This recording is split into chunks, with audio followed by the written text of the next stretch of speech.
ആകാശത്തിലൂടെ പോവുകയായിരുന്നു ഒരജ്ഞാത പേടകം. ഇത് കണ്ട സോവിയറ്റ് പട്ടാളക്കാർ പേടകം ലക്ഷ്യമാക്കി നിറയൊഴിച്ചു. എന്നാൽ പേടകത്തിൽ വെടിയുണ്ടകൾ പതിച്ചതോടെ വെടിയുതിർത്തവരെല്ലാം കല്ലായി മാറി.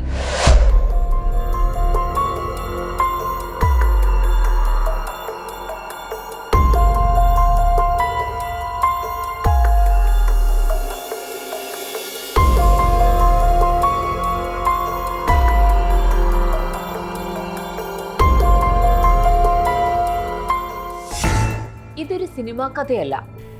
അമേരിക്കൻ രഹസ്യാന്വേഷണ സംഘടനയായ CIA കൈവശമുള്ള രഹസ്യ റിപ്പോർട്ടുകളിൽ ഒന്നാണിത്. പിന്നീട് ഈ റിപ്പോർട്ട് CIA ഡീക്ലാസിഫൈ ചെയ്തു.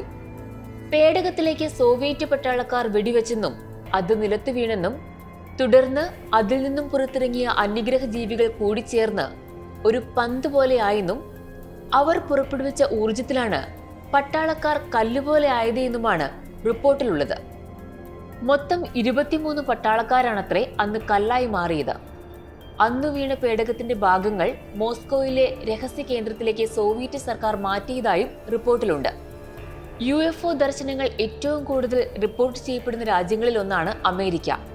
കെന്നത്ത് അർണോൾഡ് എന്ന വ്യക്തിയാണ് ആദ്യമായി UFO കണ്ടതായി US-ൽ റിപ്പോർട്ട് ചെയ്തത്.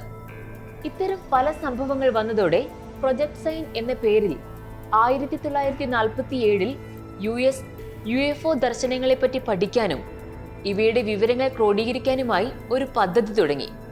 എന്നാൽ കൃത്യമായ ഒരു നിഗമനത്തിലെത്താൻ പ്രൊജക്ട് സൈനിന് കഴിഞ്ഞില്ല. അജ്ഞാത പേടകങ്ങൾ കാണുന്ന സംഭവങ്ങൾ വിവരിച്ച റിപ്പോർട്ട് പെന്റഗണും പ്രസിദ്ധീകരിച്ചിരുന്നു.